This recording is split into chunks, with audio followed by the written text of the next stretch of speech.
are you able to practice some of these to some extent in profession? Do you take some of these to the professional life? Yes, it's my area of practice is refugee law. People who are seeking refugee status in the United States, they are fleeing persecution in their home country because of political differences, gender orientation, uh, the religious persecution, etc. So I came to Swami. I mean, Swami came to me, I should say, no, in 1979, and then then things turned around. I eventually ended up finishing law school. Family, all that happened after Swami coming into my play. So in 1991, I was kind of disillusioned. I said, "What's the purpose of life? What I'm doing here?" So boom, the corporate job was lost for a year. I didn't get a job. So only prayer I was having that let me make a living and also help people. So I was transitioned into New York and started doing the refugee law, representing the clients' cases before the immigration court. So it is understanding their suffering and equating to them, not just focusing only on money. My motto always has been make a living, not a killing. Be reasonable. Many times we charge little or no money, just to provide a service. So fortunate Swami gave me an opportunity to do this work for the last 30 years. I was able to help few people from different parts of the world. So bringing that understanding that their suffering is my suffering, they're getting status of them, for them, focused on that, doing my very best. Human effort is there. Of course, God's grace is needed. Everything has to come together. Clients' paperwork, clients' testimony, judges thinking how they pursue this particular case, the government. So you have to work with different personalities, and each one of them give me an opportunity. I'm not always perfect, but I'm batting a very high average, in terms of managing expectation and always following the Satya Dharma. Give honest opinion. Not a single complaint has been filed against me in all these years of practice. No one has complained saying he took my money and then he didn't do the work. So in the 95 when I started the practice, so like Swami didn't like lawyers. He always said lawyers are liars. I wanted to be different, and then my prayers were answered when I was searching for purpose of direction of my life in 1991, bring me to the refugee law aspect of work. And then so you empathize, you sympathize, you work with them. So the expansion is there. So that in my legal profession, most of my colleagues are more focused on how to maximize the money, how to charge this and that, etc., etc. I don't follow that way, but I'm more contented. I'm happy, thanks to Swami. Sairam. Thanks very much, Raj. That was really wonderful. I'm so happy that you got into the right field. Really very good. And Also, looking at the karmic theory, I'm in all my previous life, I must have had interaction with all these people. Swami says there's no stranger. Every person you come in contact, either they're teaching you a lesson, or you are learning a lesson from them, or money is owed to them, you collecting money, etc. So I think my karmic bondage is still ongoing. I'm still working, although I'm full-time retired from the practice, I help a couple of friends to keep active. Like tomorrow I'm going to represent an Afghani person who had problem with Taliban, so on behalf of another attorney friend of mine. So each week is some lot of different experiences and challenges, and many times they they comment about similar teaching like Swami, and then we talked about their religious affiliation, what makes them function the way they are online. When I used to have office in the basement, I have a very nice picture of Swami, and then they always say, "Who's this?" And we start a conversation. I wear Swami's ring, many times that conversation turns into, "Who's this?" And we don't proselytize Swami, but the teachings are that expansion, unity, inclusion, all that. So Swami gave me an opportunity now to be on the board of All Faith Seminary, which is a Jewish group founded by Holocaust survivor.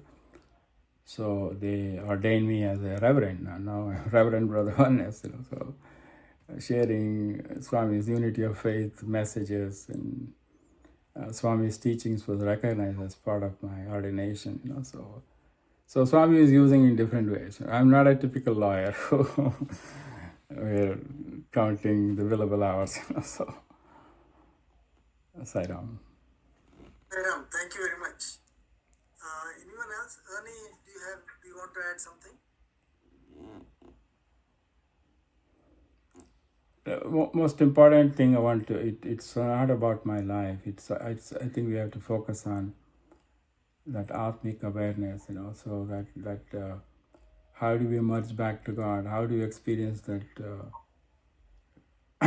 bliss, the joy, to lift someone's spirit, wiping a tear, adding a smile, all those things. Really, that is really, that's the way Swami has taken me in this path to get glimpse of soul awareness, and that living, that in addition to being a worldly living. Saram, sir. Yeah, Sairam, how are you? I'm good, sir. Thank you for sharing all those wonderful stories and experiences. I joined a little late, so I was wondering what kind of sadhana you do besides learning Swami's literatures and following his messages. Yeah, Sister Sangeeta, yeah, the biggest sadhana is being nice to people. I run into all kinds of people every week, and then working with them, trying to appeal to their sense of goodness. So I do remember Swami's name, not that often, but it just comes to me. One of the things Swami has said is,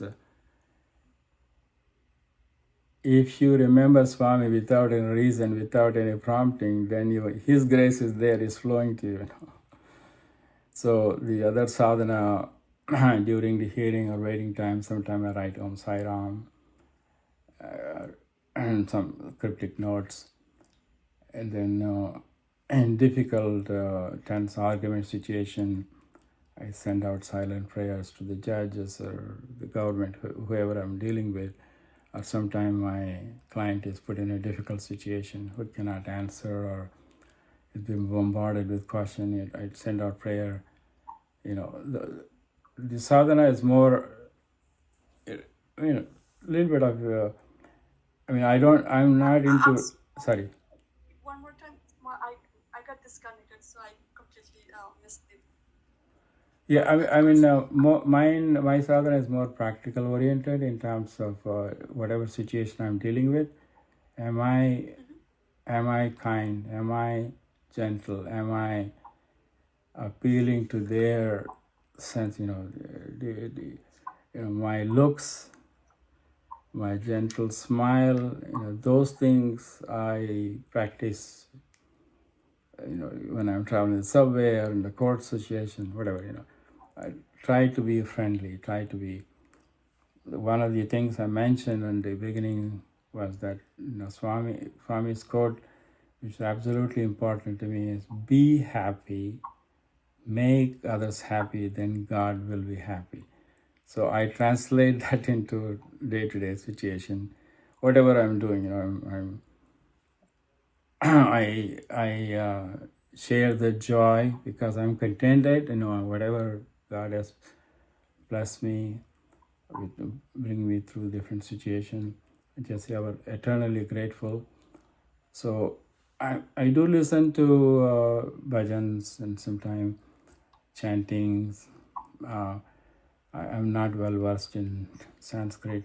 I don't like to read lots and lots of literature unlike other people. As a lawyer, to me, just give me the gist of it. Just give me the main point. So Swami said, "You are the embodiment of love. I follow it. I try to emulate that.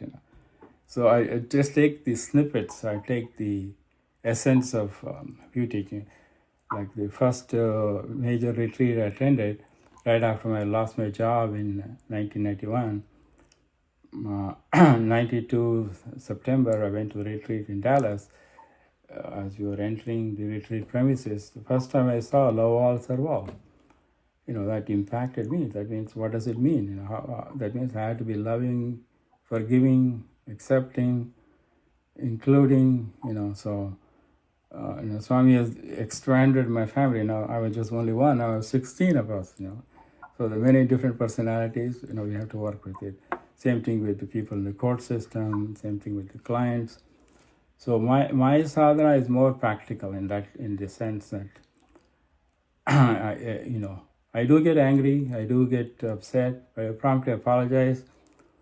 It's very short-lived, and then most of the time we manage it. Because sometimes new situation come up that I may not expect.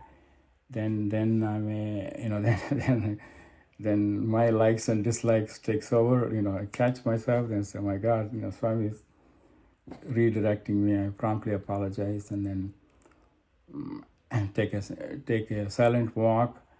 I don't talk. I don't engage in small talks. These are all the sadhanas: smile, silent walk,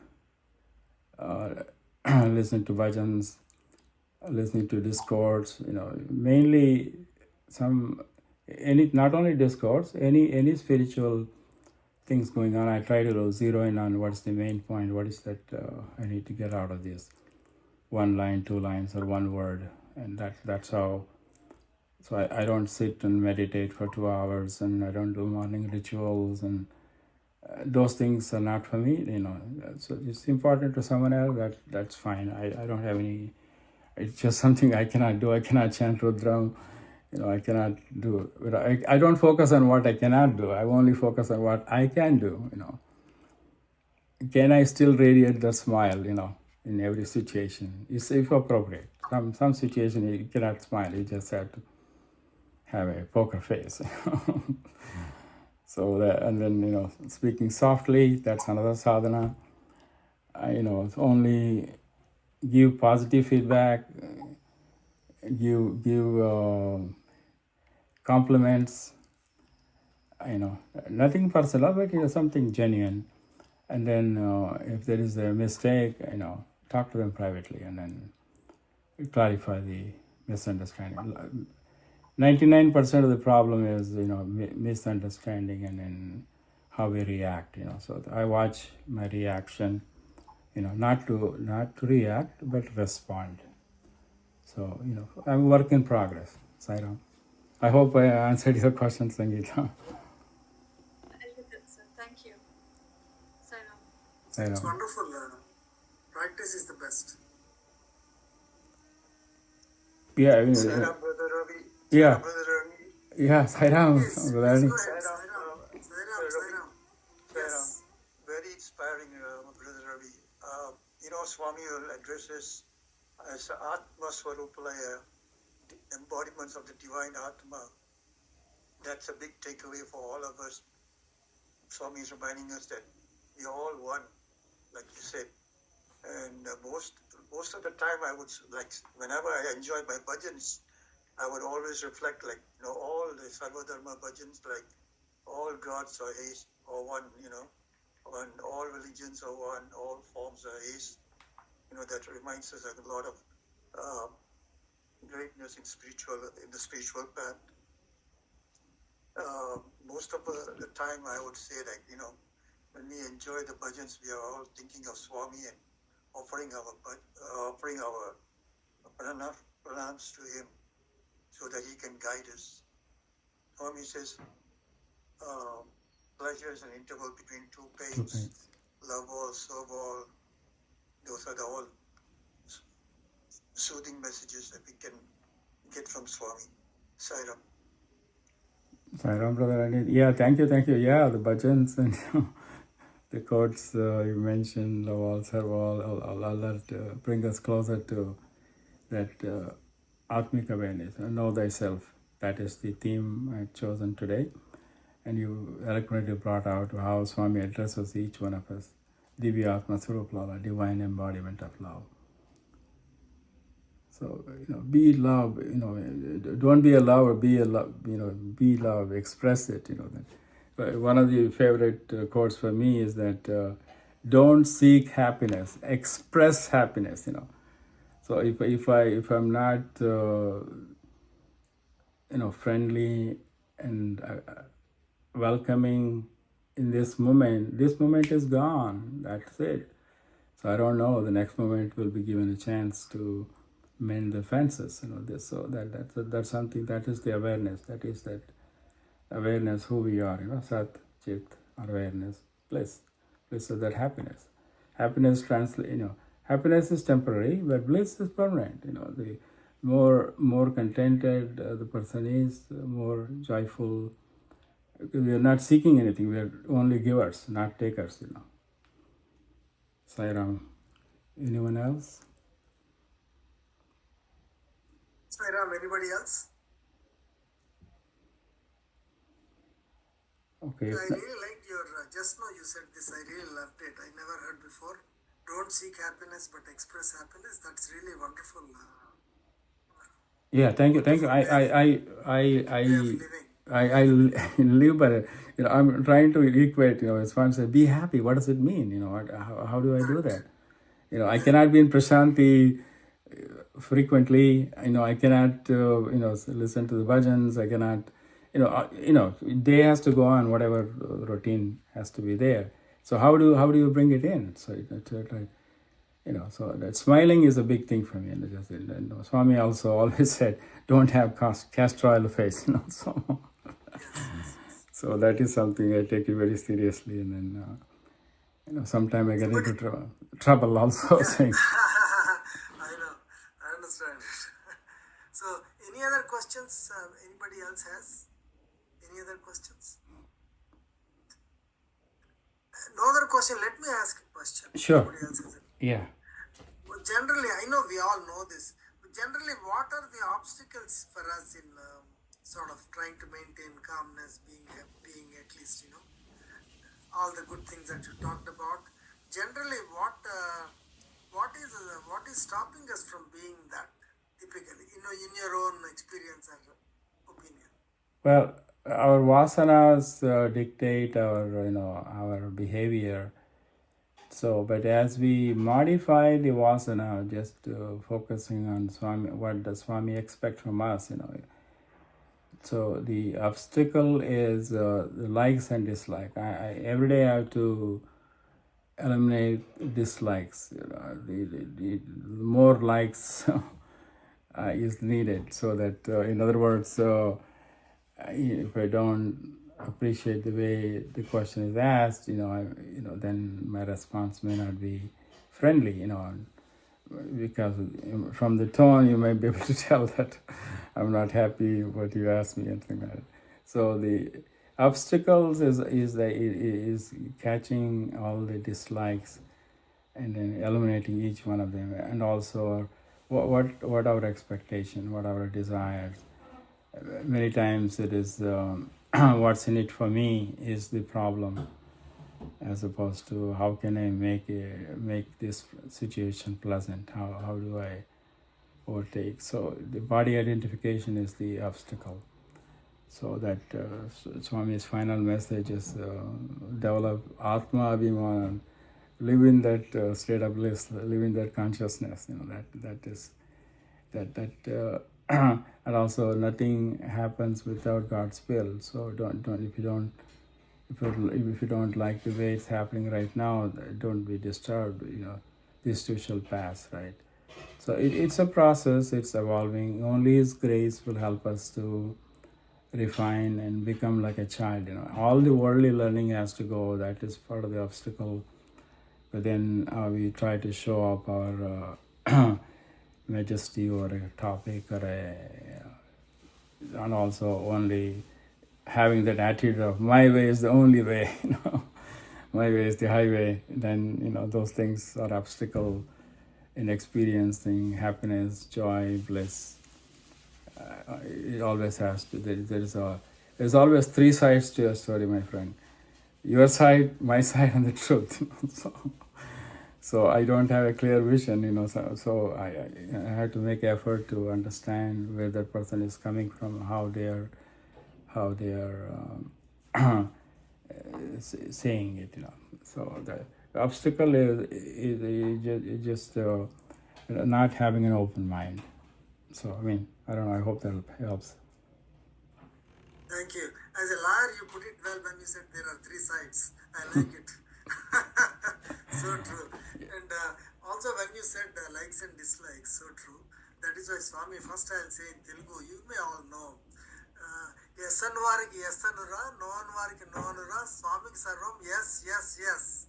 So Swami is saying that those who say yes, I will say yes. Those who say no, I will say no. But for Swami, everything is yes, yes, yes. Means exactly what you said, that there are no likes and dislikes. Yes. Everything is same.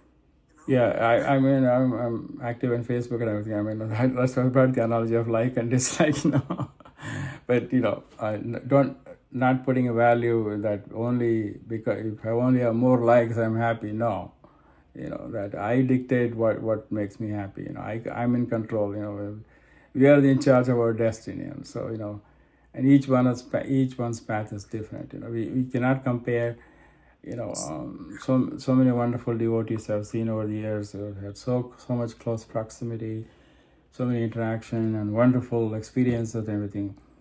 To me, I look at it, how happy I am, how many enemies I made or how many enemies I got rid of. That is my measuring stick in terms of soul awareness living.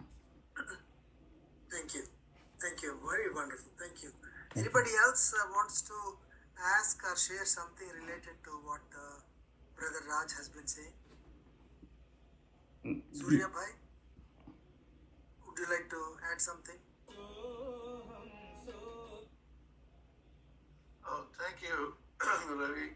Raj, I know you, of course. I know your approach. I heard you many times, and your talk was very inspiring. I only heard part of it. The first part I missed. But anyway, you have really given out some points that how you react yourself in situations. And most of it is based on Swami's teachings, which, you had the great opportunity and the divine blessings to actually impart in your behavior, I think, over the years. One of the things that I want to know is, from the perspective of Atma you were talking about, actually the definition of Atma in terms of what Swami has given many times in his discourses. Can you briefly, I know it's an elaborate subject, if you go into Shankara Bhashyam of Adi Shankaracharya's illustrations on that. But in your own perspective, what you heard from Swami, can you just enlighten me briefly? Yeah, I'll make an attempt. To me, it's all about love. How much, everything starts from how much love I have or we have to Swami, or whichever object which is dear to us, whichever divinity we worship. Doesn't matter, Allah, Buddha, Jesus, Mahavira, all names, all forms, nature gods, any which way. I constantly look out new ways of experiencing the divinity by having an open mind. So soul or Atma is that expression of love, feeling that God's love and sharing with all of creation. That's the way I understood it. So how can I do that? I have to smile. I have to acknowledge. I have to accept. I don't criticize. I don't. You don't reprimand. All those things. Be a good listener. In other words, people don't remember what I have talked today, but they will remember how I made them feel. So that is that aspect of soul. I'm bringing everything to what I do, how I translate that, how I became BrotherOneness and how he evolved me into this, to accept that all of us are one. So I live and breathe that teaching. The last 10 years I've been using that name BrotherOneness. What does it mean? That is that soul awareness, that not only I am divine, so are you, Brother Surya, that we all have the divine qualities. Because of body identification, it may not come across, or it is shaded. We have to, like the orange, we have to peel the top part to get to the core. So Swami talks about love, love, love, love, love. So is that aspect of love, the child, how openly welcomes and arms, and the smile, just it. You don't show any disappointment or disagreement or disrespect, nothing. So that aspect is the soul. That aspect is Atma. That aspect is the divinity within our child. So Swami, in the central, the organization objective, Swami had said, I may be paraphrasing, I may not be quoting the exact word, Swami had come on this earth to light the lamp of love so it shines brighter and brighter each day. So we have to be 1,000 volt, that energy, when we do Jyoti meditation, anything, well, it doesn't matter what practice, whatever brings you the core. Brother Ernie talked about the bhajan, how he feels the bliss. So whether that or the service project, feeding the homeless, feeding the hungry, in my case, serving my clients, it just that connecting that core level so that person walks out feeling good. Then we are operating that level. It takes a major transformation. That not only information but transformation. So all these sadhanas are needed to keep us focused on Swami. So to me, the biggest asset I think I follow is that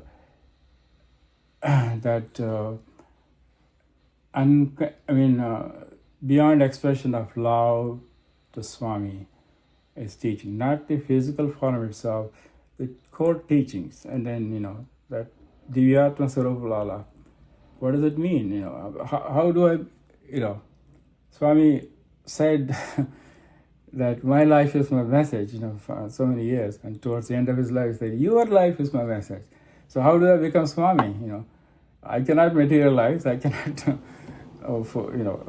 do all the wonders Swami did, water project and universities and all that. How can I make a difference in my own life? Am I keeping my spouse, at least somewhat, having a compatible living? Am I being a good father to my children, a good grandparent to my 8 grandchildren? Am I a good colleague to my other professional? The ICE attorneys they are my adversary. but I still have to treat them. They are doing their job. I'm doing my job. So, see, these are practical aspect of it, not to take over my personality. Oh, okay, I'm right. This is the argument. I have to win. It doesn't work that way. You have to work together. That is that love. That is that acceptance. The other person has to feel that we are respecting the other person point of view. Although we may agree to disagree, but there's no animosity at the end. So I hope I touched on the aspect of Atma. We of course, Shankaracharya, Shivoham, all that is there. I'm God. That's too abstract for me. To me, at the worldly level, am I smiling in that situation? Am I keeping my composure? Am I doing anything to uplift the other person? Am I just focused on me, or mine? So that is the practical aspect. Swami has given me many opportunities. Every day he gives me, because of new people flowing through my life. So that's how I have equated practical aspect of soul awareness, Atmic living, know thyself. So it really condensed to one word: be nice. Sairam. Very good. Very good. Thank you very much. You did it really very well. And you summarized very well. And I really got the gist of it from you. Thank you, Raj. Thank you, Brother Surya. Yeah, Saidam. Sairam, anybody else? Any other comments you want to share? Or share your own experiences? Anything that would be helpful to see. How are you? Do you agree the topic I've chosen, or disagree? Or those things are important, right? It has to be beneficial to the listener. I'm already making my journey, but it doesn't impact me that way. But hearing the comments helps me to further refine, be a better person. No, I think Raj, you really put it well, and especially the way you explained the way you live and the way you practice. I think that's really very important. Having such models is very important, and very happy that you shared the things. And especially you talked about the togetherness, oneness, and going beyond the likes and dislikes. And love, of course, you said is the main thing. Putting in practice, again, saying is one thing, but putting into practice, and as you rightly said, smile doesn't cost anything, and you said that's exactly what you do, and being happy ourselves, and only then, so as you said, don't seek happiness, but express happiness all the time. And I think all these are excellent practical hints for us to, and rather than talking very theoretically, you give us exactly how to practice them. And excellent.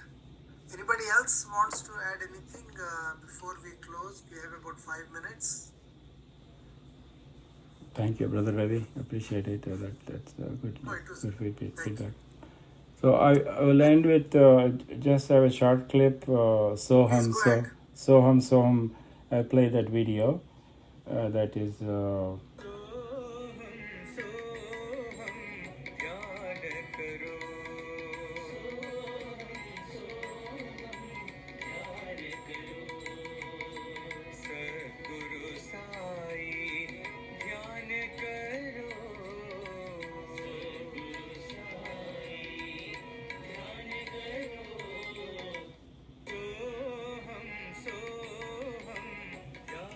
Raj, Yeah. Brother Raj, we are unable to hear much well.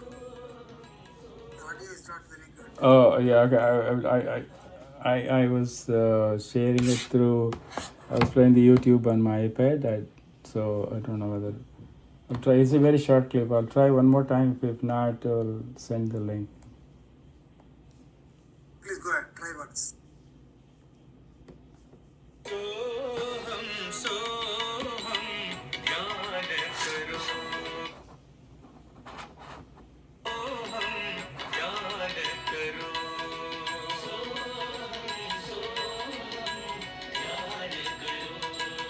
It's not working. We are unable to hear. Oh, okay. Yeah, I'm sorry. You can send the link on the chat. yeah. Okay. Yeah, it. Thank you, and All right, thank you, Sairam. I took more time. what we'll Sorry. yeah. No. Thank you so much for taking your time to do this. And could you please, as you know, we close and please say three shantis, and then we'll turn it over to Brother Ushbai. Okay. Sorry.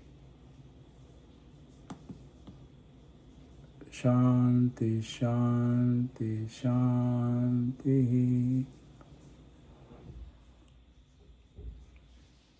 Thanks very much, Pradosh. You have any announcements? I know he's in India.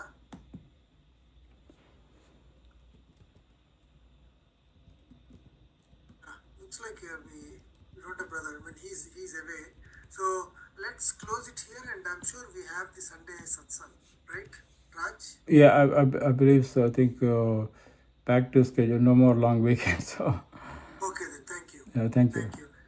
Well, we'll all see you on Sunday. If not Sunday, then we'll see you on Thursday. Thank you so much. Sai Ram. Thank you. Sairam. Sai Ram. Sign off, everyone. Sign off.